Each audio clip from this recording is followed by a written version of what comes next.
الحمد لله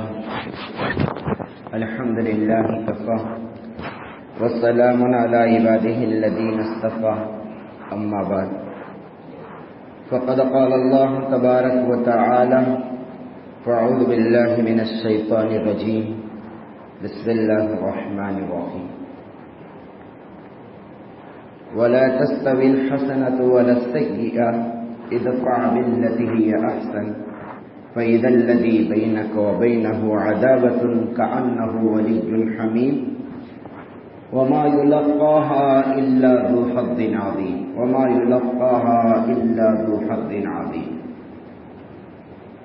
يلقاها إلا الذين صبروا وما يلقاها إلا ذو حظ عظيم صدق الله العظيم. سبحان ربك رب العزة عما يصفون وسلام على المرسلین والحمد للہ رب العالمین. بزرگوں اور دوستوں، آج کے موجودہ زمانے کے حالات جو دن بدن خراب ہوتے جا رہے ہیں، ان حالات میں یا تو مسلمان نا امید ہو گیا ہے یا تو مسلمان جوش میں آ گیا ہے. میں آپ حضرات کے سامنے قرآن مقدس کے حوالے سے بتانا چاہتا ہوں کہ ایسے موقع پر مسلمانوں کو کیا کرنا چاہیے، کیونکہ زندگی کے کتنے بھی کٹھن حالات کیوں نہ ہو، زندگی کے کتنے بھی مشکل مرحلے کیوں نہ ہو، ہر مشکل مرحلوں کے موقع پر اور کٹھن حالات کے موقع پر اللہ تعالیٰ نے مسلمانوں کی رہنمائی فرمائی. اور کبھی بھی اللہ تعالیٰ مسلمان کو نا امید ہونے کے لیے نہیں کہا. یہاں تک کہا گیا جو نا امید ہوتا ہے وہ کفر کے دائرے میں چلا جاتا ہے.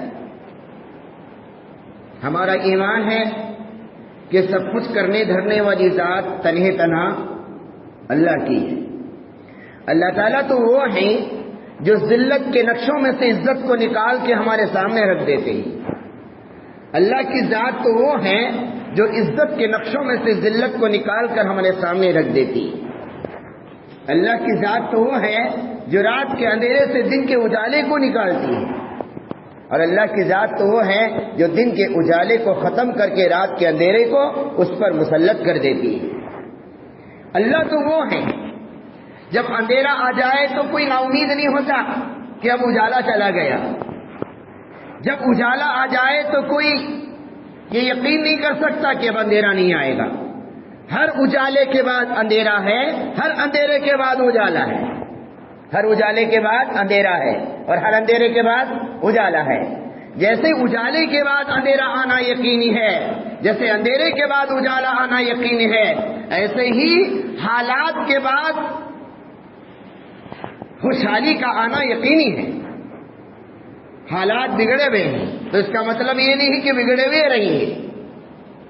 حالات بگڑے ہوئے ہیں تو اس کا مطلب بگڑے ہوئے نہیں ہیں. بگڑے ہوئے حالات ہمیشہ نہیں رہیں گے، بلکہ حالات بگڑے ہوئے حالات کا آنا اس بات کی دلیل ہے اچھے حالات بھی آنے والے ہیں، اچھے دن آنے والے ہیں. کون سے دن آنے والے ہیں؟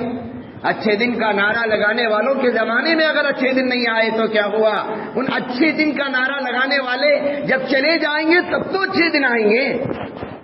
ان کی موجودگی میں اچھے دن نہیں آئے تو ان کا نعرہ تو ان کے جانے کے بعد تو ہوگا.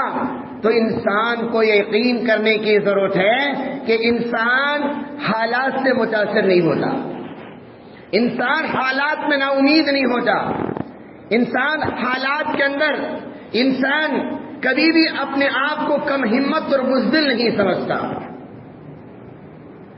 اب اس کا علاج کیا ہے؟ ہر چیز میں تاثیر اللہ پاک نے رکھی ہے. دنیا کی جتنی بھی مخلوق ہے ہر مخلوق میں تاثیر ہے. میڈیکل کے اعتبار سے جاؤ، جتنی بیماریاں دنیا میں پیدا ہو رہی ہیں اتنی دوائیاں بھی ایجاد ہو رہی ہیں. اس کا مطلب یہ ہے اللہ نے بیماری کو پیدا کرنے سے پہلے اس کی دوا بنائی ہے، اور اس دوا کو بنایا پھر بیماری اللہ پاک نے بنائی. اب اس دوا تک رسائی ان لوگوں کی ہو رہی ہے جو میڈیکل سرچ میں ہیں. اب بہت سارے آپ حکیموں کو دیکھتے ہیں، فلانے پتے میں فلانی بیماری کا علاج ہے، اس پتے کا استعمال کرو، اس کے اندر شوگر کا علاج ہے، اس پتے کا استعمال کرنے سے اس کے اندر یہ ہو جائے گا۔ بھٹا جو ہم کھاتے ہیں اور اس کے اوپر کا چھلکا اتار کے پھینکتے ہیں اور وہ بھٹے پر جو بال جمے ہوئے ہوتے ہیں ان کو نکال کر کچردان میں، کوڑا کرکٹ میں ڈالتے ہیں، لیکن میڈیکل کے اعتبار سے، طبی اعتبار سے، تحقیق میں بتایا گیا بھٹے کے بالوں کو ابال کر پینے سے اتنا زیادہ اس کے اندر طاقت اور قوت اور 50 بیماری کا علاج ہے جہاں پر انسان دوائی کے ذریعے سے حاصل نہیں کرتا۔ اسٹون کی بیماری ہے، اس کو ابال کر پیو، اسٹون کی بیماری دور ہو جائے گی۔ تو دنیا کی تمام مخلوقات میں جو تاثیر ہے اللہ پاک نے وہی تاثیر اس سے کہیں گنا زیادہ تاثیر تو مسلمانوں کے اخلاق میں رکھی۔ آج اسلام کے ساتھ جو دشمنی ہو رہی ہے وہ مذہب کے ساتھ دشمنی نہیں ہے بلکہ مسلمانوں کے ساتھ دشمنی ہے۔ جو ہمارے مذہب کو پڑھ لے گا کبھی ہمارے مذہب سے دشمنی نہیں کرے گا، جو ہمارے مذہب کو سمجھے گا انہیں زندگی میں قسم کھائے گا کہ میں اسلام سے دشمنی نہیں کروں گا۔ آج ساری دنیا کے حالات کا اگر ہم جائزہ لیں گے تو ہمیں صرف یہ بات نتیجے کے طور پر نکلتی ہے کہ ساری عداوتیں اور دشمنیاں یہ اسلام کے ساتھ نہیں ہے بلکہ مسلمان کے ساتھ۔ کیوں؟ کیونکہ جو اسلام قرآن میں ہے وہ اسلام مسلمان میں نہیں ہے، جو اسلام حدیث میں ہے وہ اسلام مسلمان میں نہیں ہے۔ قرآن الگ ہے، حدیث الگ ہے اور مسلمان الگ ہے۔ مسلمان اسلام سے ہٹا ہوا ہے، اس لیے تو ساری دنیا مسلمانوں کی دشمن بنی ہوئی، اور جس دن مسلمان اسلام پر آ جائے گا ساری دنیا اسے گلے لگائے گی، ساری دنیا اسے گلے لگائے گی۔ میں آپ کو اگر آج مسلمان کو یہ کہا جائے مسلمانوں پر جو ذمہ داری اللہ پاک نے دی ہے وہ سب سے بڑی ذمہ داری یہ ہے کہ مسلمان کی ذمہ داری تو یہ تھی کہ وہ اپنے آس پاس رہنے والے تمام برادران وطن کو حکمت اور پیار کے ساتھ اسلام کی دعوت دیتا اور اسلام کو سمجھا، اور اسلام کیا ہے ان کو سمجھاتا۔ میرا پڑوسی ہے جو 30 سال سے میرے بازو میں رہتا ہے اور اسلام میں اور مسلمان نہیں ہے، کبھی میں نے اس پڑوسی کے سامنے اسلام کی تصویر پیش کی ہے کہ ہمارا اسلام کیا کہتا ہے؟ کبھی میرے کمپنی میں کام کرنے والے، میرے ساتھ جاب کرنے والے، جن کے ساتھ میں جاب کرتا ہوں، ان کے سامنے کبھی میں نے اسلام کی تصویر پیش کیا کہ ہمارا اسلام کیا ہے؟ ہماری ذمہ داری تو یہ تھی اسلام کی نفرت کو لوگوں کے دلوں میں سے نکالنے کے لیے، ایجوکیٹڈ لوگوں کے دلوں میں یا اڑوس پڑوس کے لوگوں میں یا جن کے ساتھ ہم کام کرتے ہیں ان لوگوں کے ذہن میں تو کم سے کم ہم اسلام کی صحیح تصویر اگر ڈالتے تو یہ عداوت کرنے والوں کا جواب مسلمان کو دینے کی ضرورت نہ پڑتی، ان لوگوں کے ذریعے سے جواب مل جاتا۔ ایک بڑا ڈاکٹر ہے، ایک انجینئر ہے، ایک لائر ہے، بڑی آفس ہے، اس کے اندر مسلمان کام کر رہا ہے۔ اگر مسلمان اپنے قول اور فعل کے ذریعے، اپنے عمل اور اخلاق کے ذریعے اسلام کی صحیح تصویر ان کے سامنے پیش کرتا، وہ آدمی کافی تھا ہزاروں لوگوں کو جواب دینے کے، لیکن وہ اسلام کسی غیر کو مسلمانوں کی ذات میں نظر نہیں آ رہا۔ یہ پہلی ذمہ داری ہے۔ اور ہماری دوسری ذمہ داری کیا ہے؟ عقل سلیم کے ذریعے سے ہم اپنا تعارف تو کرائیں کہ میں ایسے مذہب کا ماننے والا ہوں جس مذہب کے اندر سکون ہے، جس مذہب کے اندر امن کا پیغام ہے، جس مذہب کے اندر شانتی ہے، اور جس مذہب کے اندر رواداری ہے، محبت ہے، اخوت ہے، بھائی چارگی ہے۔ یہ دو ذمہ داریاں، ایک ذمہ داری اسلام کو غیروں کے سامنے پیش کرنا ہماری یہ سب سے بڑا فریضہ تھا، دوسری ذمہ داری مسلمان اپنے اخلاق کے ذریعے سے اپنا تعارف کرانا تھا کہ جو اسلام کتابوں میں تمہارے سامنے پیش کر رہا ہوں وہ اسلام میرے زندگی میں موجود ہے۔ آپ مجھے دیکھو، میں دھوکہ نہیں دوں گا، میں کمپنی کا وقت ضائع نہیں کروں گا، میری ڈیوٹی 10 سے 5 تک کی ہے، میں 11 بجے آ کر ڈیوٹی نہیں کروں گا، میں 9:30 بجے آ کر اپنا ٹیبل سیدھا کر لوں گا، اپنی ساری چیزیں برابر کروں گا، جب 10 بج جائیں گے تو میں اپنا ورک شروع کروں گا، 5 بجے تک میں برابر کی نوکری کروں گا، میں ایمانداری کے ساتھ کماؤں گا، میں جھوٹ نہیں بولوں گا، میں دھوکہ نہیں دوں گا، میں برابر کام کروں گا، ہمارے اس کام کی اہمیت پر اور ہمارے اخلاق پر سامنے والا چاہے کتنا بھی بڑا کیوں نہ ہو کہتے ہیں کہ کام کرنے والا اگر آدمی ہے تو مسلمان ہے۔ ارے تم تو ٹائم پاس کرنے والے ہو، گٹکا کھا رہے ہو، ادھر جا رہے ہیں ادھر جا رہے ہیں، یہ دیکھو آدمی اپنی ڈیوٹی برابر انجام دے رہا ہے، اسے کہتے ہیں اسلام۔ ایک تو زبان سے پیش کرنا اسلام کو، اور ایک تو اپنے کیریکٹر اور اخلاق اور اعمال کے ذریعے پیش کرنا، اسلام کی تعلیم ہے۔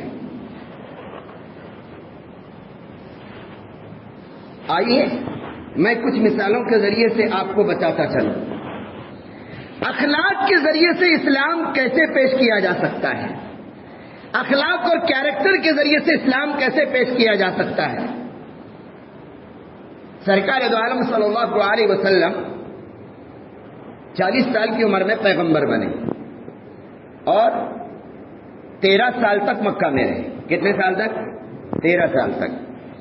13 سال تک مکہ میں رہے، لیکن مکہ میں حضور اکرم صلی اللہ علیہ وسلم اور صحابہ پر جو مصیبتوں کے پہاڑ توڑے گئے جس کو میں الفاظ میں بیان نہیں کر سکتا، ان 13 سالوں کی مصیبتوں کو، ان 13 سال کے مصیبتوں کے پہاڑوں کو صحابہ نے اور نبی نے برداشت کیا، اور جتنی طاقت ہے اتنی برداشت کیا کہ نہیں کیا؟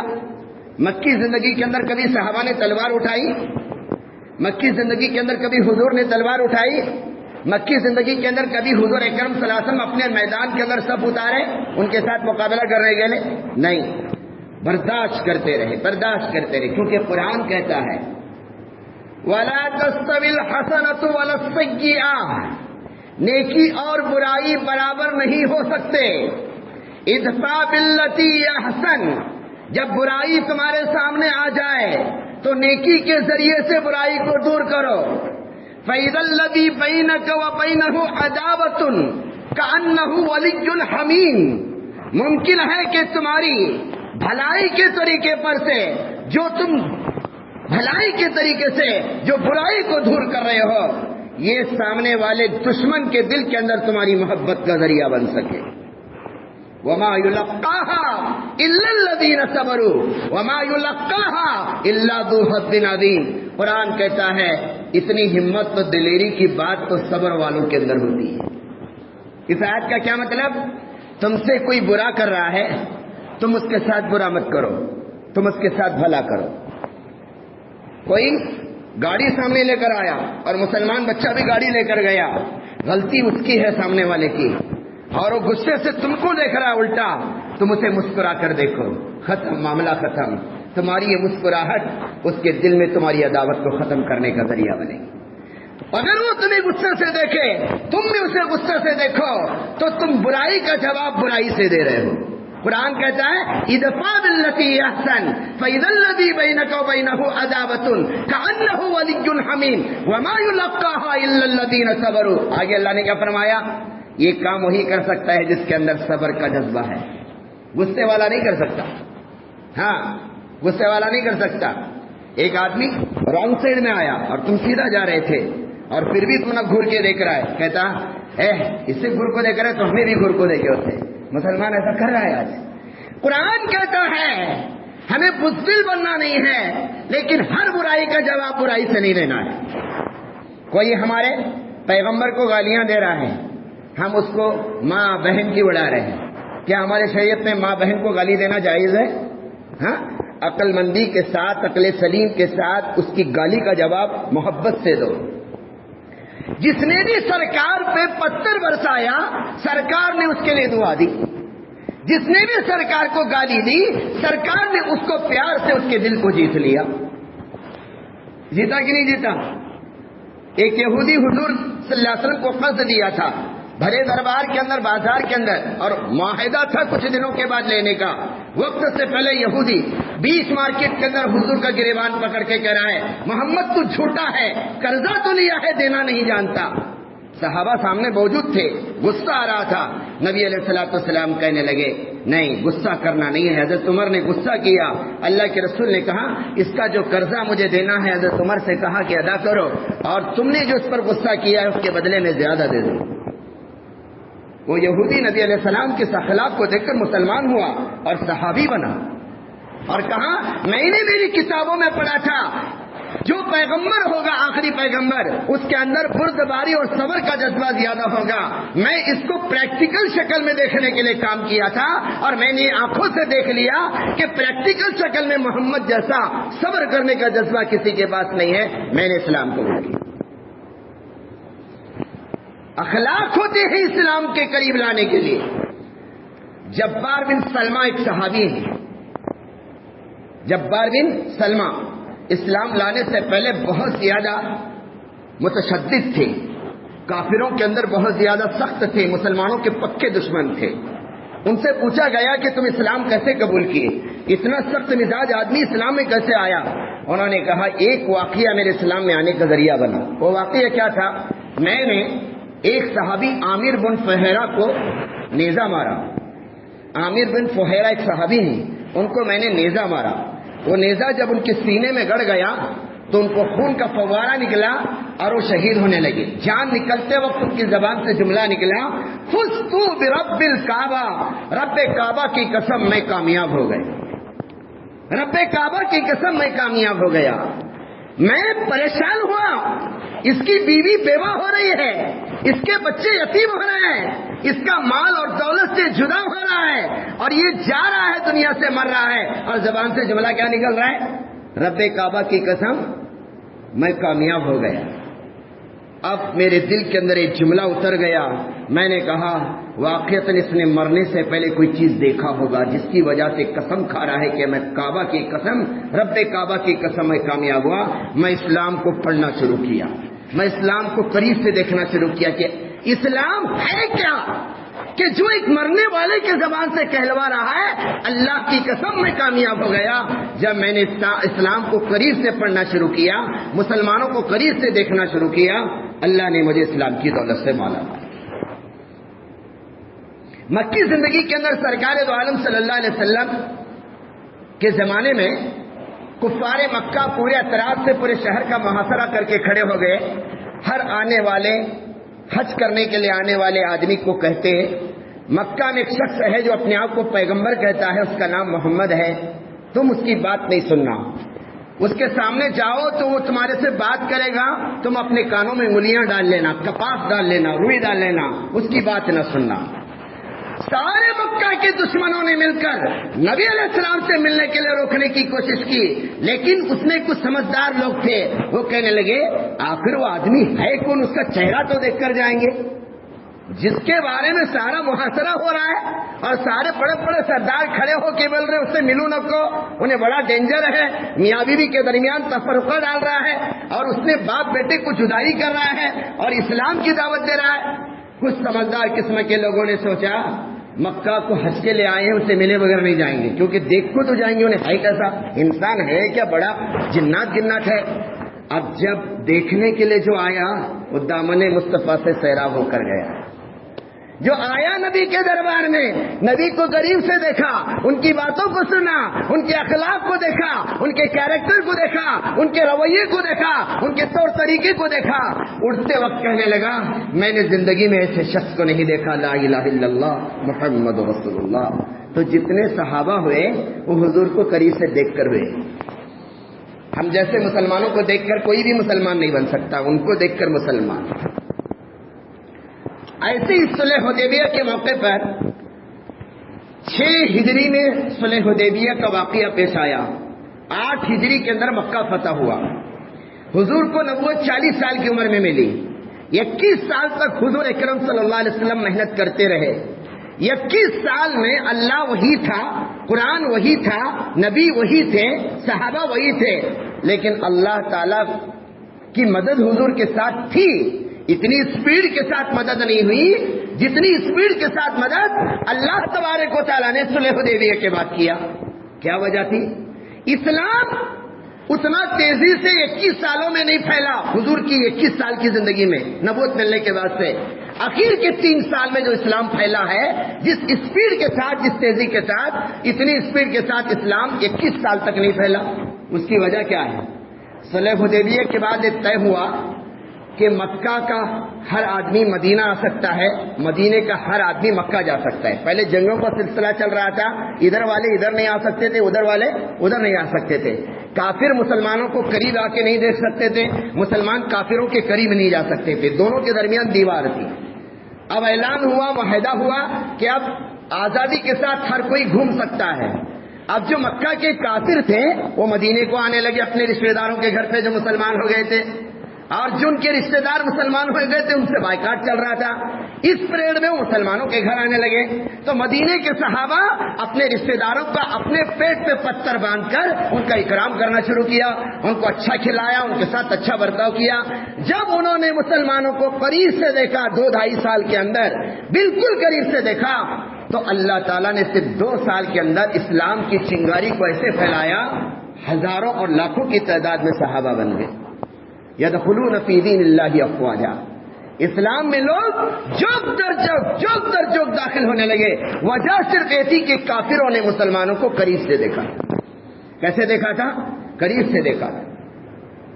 لیکن آج ہمارے ہندوستان کے کافروں کو پوچھا جائے مسلمان کسے کہتے ہیں، وہ 3 علامتیں ہماری بتاتے ہیں. کتنی علامتیں بتاتے ہیں؟ 3. اگر کسی کافر کو جا کے پوچھو مسلمان کسے کہتے ہیں، ختنہ کرتے ہیں، گئی کا گوشت کھاتے ہیں، ناک پر غصہ ہے. یہ 3 علامتیں. کیا بولتے ہیں نا؟ ختنہ کرتے ہیں، گئی کا گوشت کھاتے ہیں اور ناک پر غصہ ہے.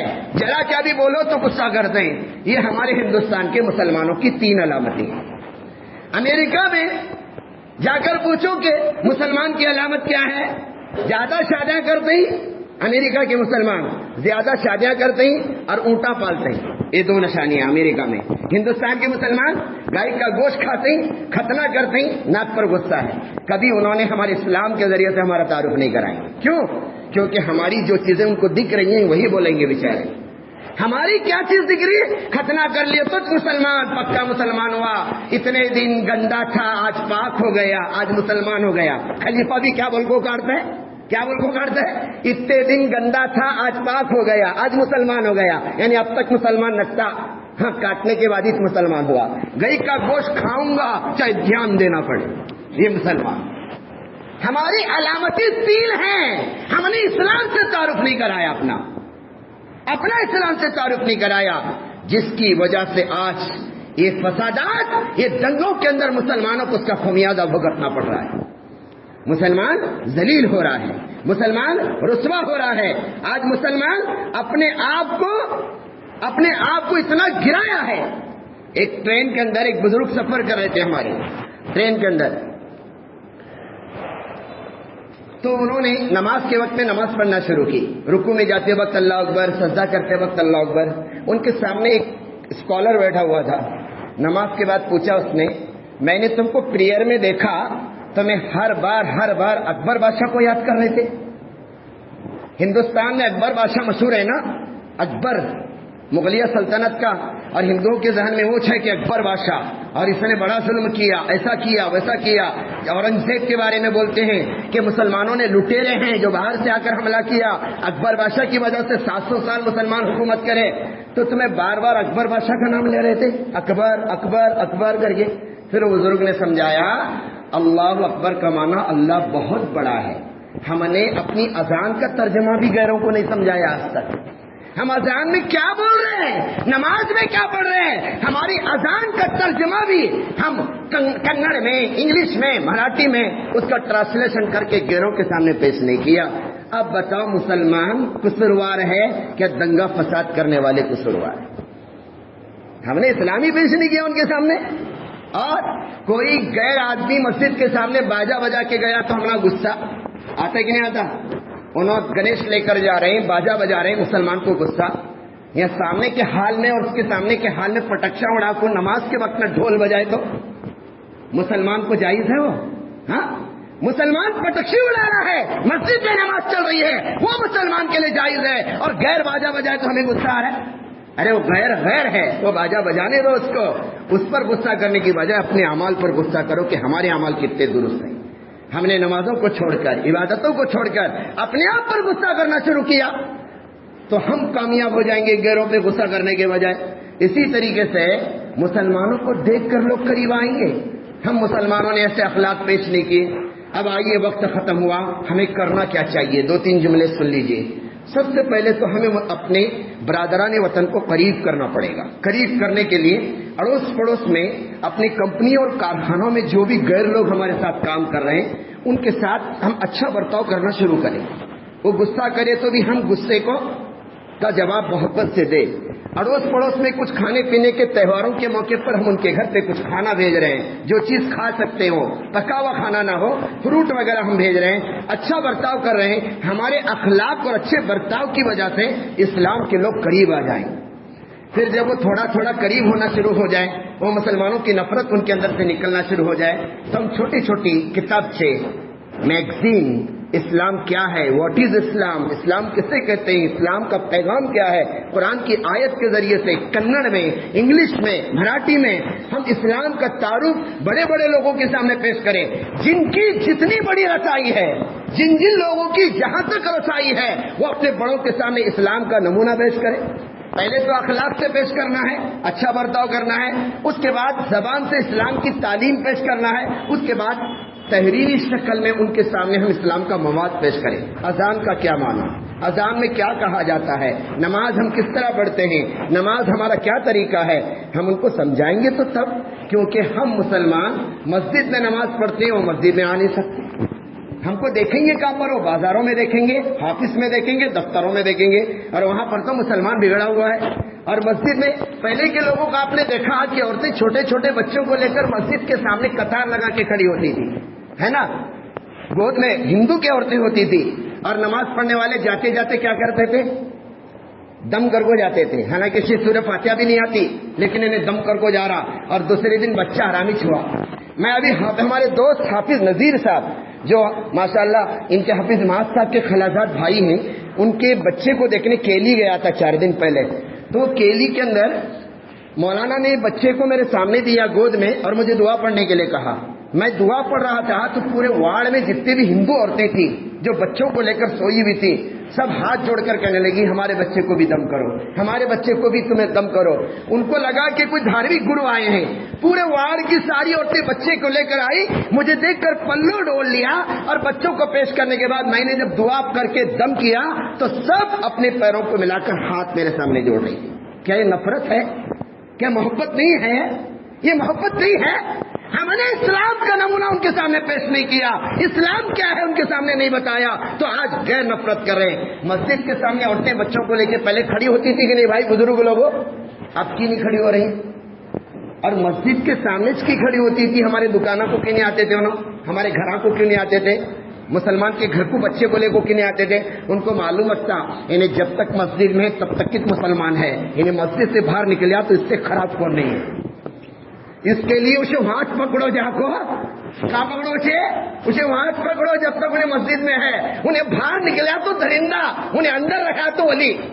اس کے لیے یہاں پڑھ کو دم کرا تو تصر ہونے والا، انہیں باہر گیا ہمارے سے بدتر ہے انہیں۔ اس کے لیے کوئی عورت ہمارے گھر کو بچہ لے کو نہیں آئی، کوئی عورت ہماری دکان کو لے کو نہیں آئی، مسجد کے سامنے ٹھہرتی تھی، اسے بھی یقین تھا مسلمان صرف مسجد میں مسلمان ہی، باہر مسلمان نہیں ہے۔ سوشل میڈیا کا استعمال کرو، چھوٹے چھوٹے میسج انگلش اور کنڑ میں ٹائپ کر کے اسلام کا تعارف کراؤ۔ کوئی غلط ہماری امی جان کو برا بلا کہہ رہا ہے حضرت عائشہ کو، آپ اس کا انسانیت کے ساتھ جذبات کو قابو میں آتے ہوئے صحیح جواب دے دو۔ کوئی حضور کو برا بلا کہہ رہا ہے، حضور کی تعریف اس کے سامنے پیش کرو۔ کوئی ہمارے مذہب کو برا بلا کہہ رہا ہے، مذہب کی تعریف اس کے سامنے پیش کرو۔ کوئی قرآن کو برا بلا کہہ رہا ہے تو قرآن کی تعریف پیش کرو۔ یہ ہے مسلمانوں کا طریقہ۔ دنگے فسادات کو روکنے کا ایک ہی علاج ہے، کافروں سے قریب ہونا، اسلام کا آئیڈیل اور نمونہ اور اسلام کا میسج ان کے سامنے پیش کرنا۔ وآخر دعوانا ان الحمد للہ رب العالمین۔ سنت